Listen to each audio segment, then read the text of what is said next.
Hello everyone, good morning students. Firstly, सबसे पहले आपका ऑनलाइन क्लासेस में हार्दिक स्वागत है। आज हम करने जा रहे हैं पार्ट नंबर 10 का नेक्स्ट स्टैंजा, पार्ट नंबर 9 संगत का, जिसका शीर्षक है संगत का। इसके कवि हैं श्री मंगलेश डबराल। मंगलेश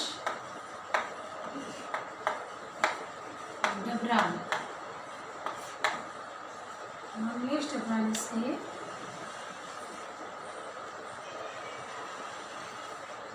कवि हैं। चैप्टर नंबर 9 शीर्षक है संगतकार, कवि है मंगलेश डबराल। ठीक है, इस चैप्टर के अंदर कवि ने संगतकार की महत्व भूमिका का वर्णन किया है। मीन्स कि जो संगतकार है उसका क्या रोल होता है। संगतकार चाहे किसी भी चीज़ में हो, चाहे वो गाने की फील्ड में हो, चाहे वो कारखाने में हो, चाहे वो किसी दुकान में हो, किसी चीज़ में भी हो, तो संगतकार, यहाँ पर एक संगतकार का एक गायक के साथ, मुख्य गायक के साथ संगतकार की महत्व को प्रतिपादित किया है, उसके बारे में बताया है। क्या बताया है, जो हमारी आने वाली जो व्याख्या है उसके अंदर, आने वाले जो स्टैंजा है उसके अंदर कवि ने ये बताया है कि जब मुख्य गायक जो है अपने जो गाना है उसको तारक सप्तक में गाता है। तारक सप्तक होता है ऊंचे स्वर में। देख लीजिए यहाँ पर वर्ड मीनिंग,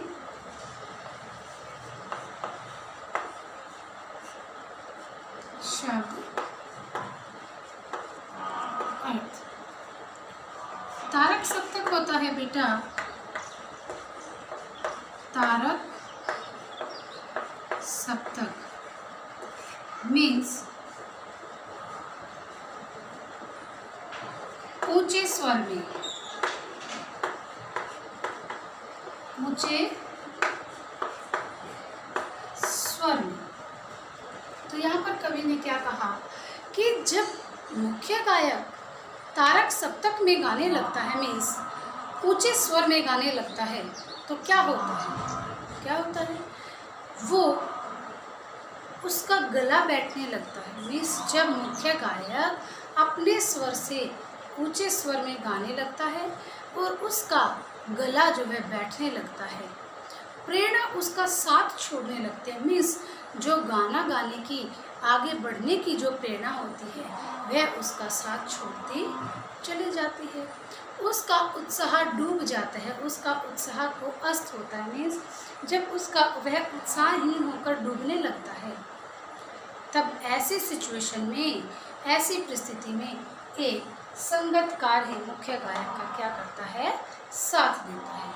ठीक है स्टूडेंट्स, तो यहाँ पर संगतकार के महत्व के बारे में ये कवि ने बताया है कि जब मुख्य गायक अपने स्वर से ऊंचे स्वर में गाना शुरू करता है और उसका गला बैठने लगता है, तो क्या होता है कि वो आगे बढ़ने की जो उसकी प्रेरणा है वो साथ छोड़ देती है, गाना गाने की जो इच्छा है वो उसका साथ छोड़ती है और उसका वह उत्साहहीन होकर, निराश होकर डूबने लगता है।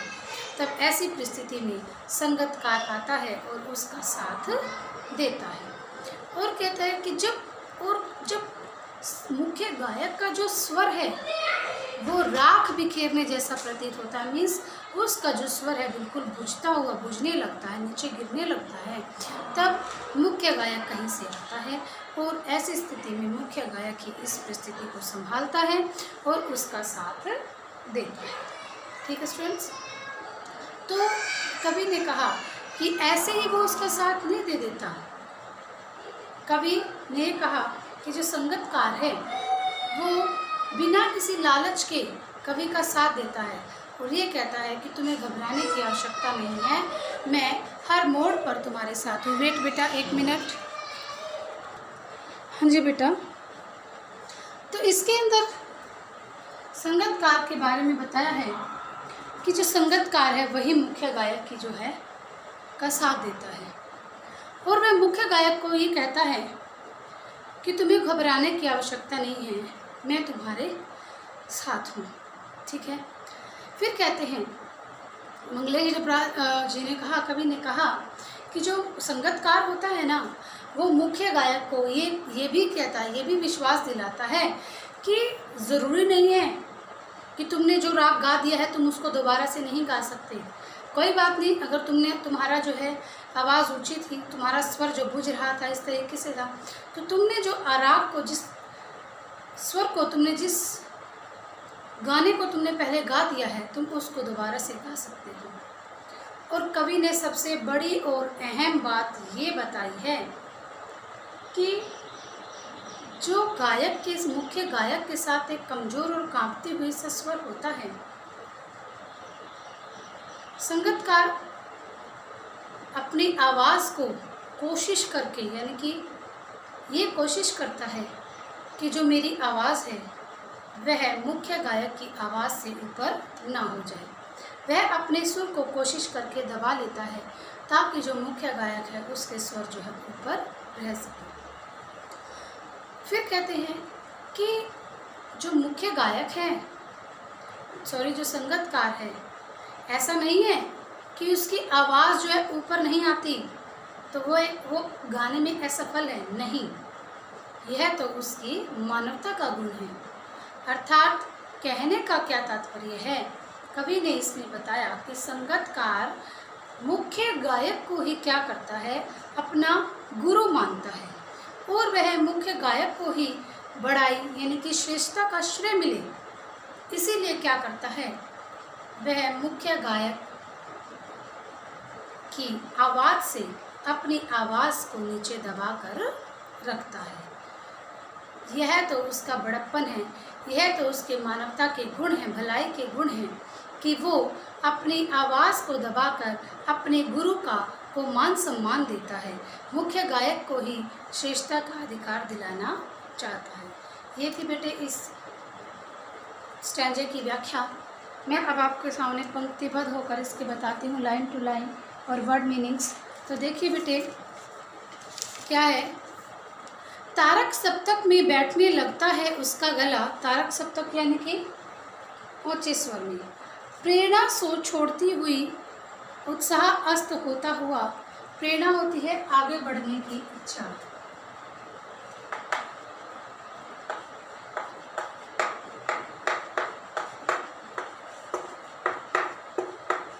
आगे बढ़ने की चाह। कवि ने कहा कि जब मुख्य गायक ऊंचे स्वर में गाने लगता है, बैठने लगता है उसका गला, और जब उसका गला बैठने लगता है यानी कि धीमे स्वर में, जब उसका गला तेज वो बोलता है, तेज बोलने के कारण जो उसका गला बैठने लगता है, प्रेरणा साथ छोड़ती हुई, उत्साह डूबता हुआ, और जब उसके गाने की, आगे बढ़ने की जो इच्छा है वो उसका साथ छोड़ देती है, और यानी कि जो गाने की इच्छा होती है, यानी कि जब गला ही बैठ जाएगा तो वह आगे कैसे गा पाएगा, नहीं गा पाएगा ना। तो जो गाने की इच्छा है वो उसका साथ छोड़ती हुई और उत्साह डूबता हुआ, और वह उत्साहहीन होकर जब डूबने लगता है, आवाज़ से जैसा कुछ गिरता हो, राख जैसा कुछ गिरता हो, और जो उसकी आवाज़ है वो राख जैसी गिरती हुई प्रतीत होती है। अर्थात कहने का तात्पर्य यह है कि जब मुख्य गायक का जो स्वर है वह बुझता हुआ सा प्रतीत होता है, बुझे हुए स्वर की तरह प्रतीत होता है, तभी मुख्य गायक को ढांढस बंधाता है।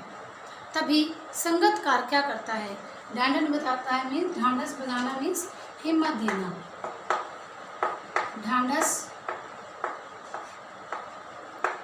बंधाना, हिम्मत देना, सांत्वना देना। तभी क्या करता है, मुख्य जो गायक होता है ढांढस बंधाता, हिम्मत देना, तब मुख्य गायक, संगतकार जो होता है मुख्य गायक को हिम्मत देता है, उसको सांत्वना देता है, कहीं से चला आता है संगतकार का स्वर को और कैसे सांत्वना देता है कि संगतकार उसकी आवाज़ में अपनी आवाज़ को मिला देता है, उसके स्वर में अपने स्वर को मिलाकर मुख्य गायक की हिम्मत को बंधाता है, मुख्य गायक को हिम्मत देता है। फिर कवि ने क्या कहा, कभी कभी वह यूँ ही दे देता है उसका साथ, और कभी कभी संगतकार क्या होता है, कहता है मुख्य गायक को आवश्यकता नहीं होती, फिर भी बिना आवश्यकता हुए भी वह उसका साथ देता है। फिर देखिए, यह बताने के लिए कि वह अकेला नहीं है, वह उसका साथ देता है। संगतकार जो होता है मुख्य गायक का साथ देता है। क्यों देता है साथ? उसका साथ इसलिए देता है, कहता है कि तुम अकेले नहीं हो, वो उसकी हिम्मत बनाता है और साथ में उसे ये भी सांत्वना देते हुए ये भी कहता है कि तुम अकेले नहीं हो, मैं हर मोड़ पर तुम्हारे साथ हूँ। और यह कि फिर से गाया जा सकता है, गाया जा चुका राग, और उसे यह भी हिम्मत देता है और उसे यह भी बताता है कि जो तुमने राग, जिस राग को तुमने गा दिया है, मीन्स लयबद्ध तरीके से किसी गीत को गाना होता है राग, कि तुमने जो राग पहले गा दिया है उस राग को, उस गीत को तुम दोबारा से गा सकते हो। फिर देखिए कवि ने क्या कहा, और अपनी आवाज़ में जो एक हिचक साफ सुनाई दे, उसकी आवाज़ में जो एक हिचक साफ सुनाई देती है। हिचक होता है बेटे, लिख लीजिए,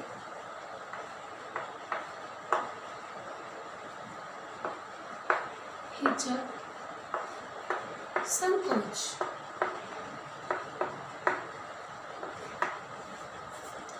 और जो उसकी आवाज़ में एक हिचक, एक संकोच साफ सुनाई दे रहा है, या अपने स्वर को ऊंचा उठाने की जो कोशिश है, यानी कि जब मुख्य गायक का साथ देने के लिए संगतकार गाता है तो उसकी आवाज़ में एक हिचक साफ सुनाई देती है। स्टार्टिंग में आया था ना, उसकी कमज़ोर कांपती हुई सी आवाज़, उसकी आवाज़ सुंदर थी, परंतु उस आवाज़ के अंदर क्या सुनाई देती है, एक संकोच, एक हिचक महसूस होती है। या फिर हम ये कहें कि जो संगतकार है वह अपने स्वर को ऊंचा उठने की से रोकता है, मीन्स वह अपने स्वर को दबाता है, नीचे दबा कर रखता है, कोशिश करता है। उसे विफलता नहीं, विफलता मीन्स असफलता, उसे हम असफलता नहीं कह सकते, विफलता मैंने असफलता। एक लाइन और आएगी यहाँ पर, उसकी मनुष्यता समझा जाना चाहिए, मनुष्यता मीन्स मानवता। तो कवि ने क्या कहा कि उसे विफलता नहीं, उसे मनुष्यता समझा जाना चाहिए। कि आप कहते हैं कि मुख्य गायक के स्वर से जो अपने स्वर को ऊंचा नहीं उठने देता, तो उसे हम संगतकार की विफलता यानी कि असफलता नहीं कह सकते, वह तो उसकी श्रेष्ठता होती है, वह तो उसके मानवता का गुण है। क्यों?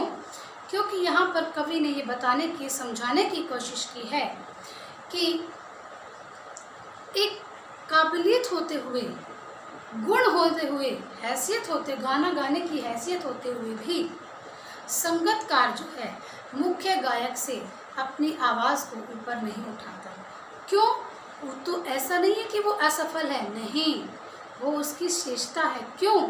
क्योंकि जो संगतकार है वह मुख्य गायक को अपना गुरु, अपना श्रेष्ठ मानते हैं। तो वो यही चाहते हैं कि जो उसके गुण हैं, जो उसको जो बढ़ाई है, यानी कि जो उसकी श्रेष्ठता का जो पात्र है, जो ध्येय है, वो श्रेय जो है वो किसको मिले, मुख्य गायक को ही मिले। इसीलिए वह अपनी आवाज़ को क्या करता है, दबा कर रखता है। तो स्टूडेंट्स, ये थी इस चैप्टर की व्याख्या। यहाँ पर ये चैप्टर होता है ख़त्म। तो आज अब हम काव्य सौंदर्य मैंने कल भी करवाया था, सिर्फ उसको रिपीट कर देती हूँ। सबसे पहले भाषा, सहज, सरल व खड़ी बोली है। दूसरी बात, तद्भव शब्दों का प्रयोग किया गया है। तीसरी बात इसमें कही गई है, उपमा और अनुप्रास अलंकार का गूंजता हुआ राग जैसा गूंजता हुआ, गिरता हुआ राग जैसा उपमा दे दी है। उपमा अलंकार, अनुप्रास अलंकार का प्रयोग किया गया है। नाद बिंब है, यानी कि जहाँ पर कुछ गाया जाता है, गाना गाते हैं, गुनगुनाते हैं, तो नाद बिंब का प्रयोग वहाँ पर होता है, नाद बिंब है। वर्णन किया गया हर चीज़ का, खोल कर बताई गई है प्रत्येक चीज़, तो यहाँ पर वर्णनात्मक शैली है। पंक्तियाँ जो हैं वो उनमें कोई भी किसी प्रकार का छंद नहीं है, वो छंद मुक्त हैं। तो स्टूडेंट्स, ये थी यहाँ पर इसकी काव्य सौंदर्य से रिलेटेड पंक्तियाँ। इसमें क्वेश्चन जो है बनते हैं वो आपके पास, सभी के पास हेल्प बुक तो है ही है, बस हम क्वेश्चन डिस्कस कर लेते हैं। जैसे फर्स्ट क्वेश्चन, जब मुख्य गायक का साथ प्रेरणा छोड़ देती है तो कौन साथ देता है?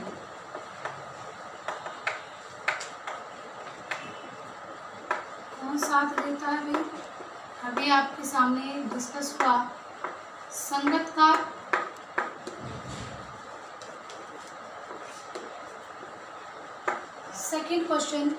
सेकंड क्वेश्चन हमारे पास ये आ सकता है कि तारक सप्तक का क्या अर्थ है?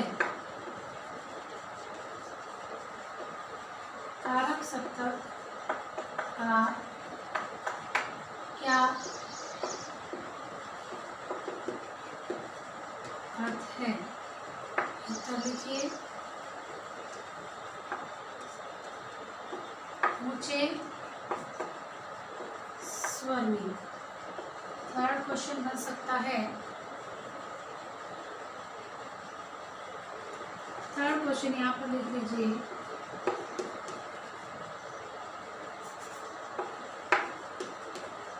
संगतकार को गायन में असफल कहा जा सकता है? तो उत्तर आएगा नहीं। वह किसका गुण है? मानवता का गुण है। इसमें से और भी बहुत सारे क्वेश्चन वन वर्ड निकल कर आ सकते हैं स्टूडेंट्स। तो यही थे बेटे आपके पास इस चैप्टर से रिलेटेड क्वेश्चन आंसर। अब हम इसके वर्ड मीनिंग को एक बार दोबारा से रिपीट कर लेते हैं कि उनका जो उच्चारण है मोस्टली स्टूडेंट्स गलत कर देते हैं, तो मैं आपको इसका उच्चारण करके दिखाती हूँ, ध्यान से सुनेंगे। तारक सप्तक, तारक सप्तक होता है ऊंचे स्वर में, ऊंचे स्वर में। प्रेरणा, प्रेरणा होती है आगे बढ़ने की चाह या इच्छा। ढांढस बंधाना, ढांढस बंधाना हिम्मत देना, या फिर कह सकते हैं सांत्वना देना, हिम्मत देना, धीरज देना या धैर्य, कुछ भी आप लिख सकते हैं। हिचक, हिचक होता है एक संकोच, हेजिटेशन जिसको आप बोलते हैं। विफलता, असफलता, विफलता का मतलब होता है असफलता। मनुष्यता मीन्स मानवता। तो ये थे बेटे इस चैप्टर से संबंधित वर्ड मीनिंग। तो स्टूडेंट्स सभी साथ साथ करेंगे, क्योंकि मैंने आपको बताया कि चैप्टर नंबर 9 ये संगतकार जिसका शीर्षक है सीबीएसई बोर्ड में हमारे पास नहीं है, ये एचबीएसई स्टूडेंट्स के लिए है। और एचबीएसई स्टूडेंट्स के लिए 2 मार्क्स के क्वेश्चन तो आते ही आते हैं, साथ में 6 मार्क्स के अंदर सप्रसंग व्याख्या भी आती है। तो स्टूडेंट्स इसको अच्छे तरीके से सभी बच्चे क्या करें, रीड करें, केयरफुल होकर इसको पढ़ें, इसकी व्याख्या को याद करें, इसके जो इनसे संबंधित प्रश्न उत्तर बनते हैं उनको आप याद करें। तो आज के लिए इतना students, thank you, have a nice day.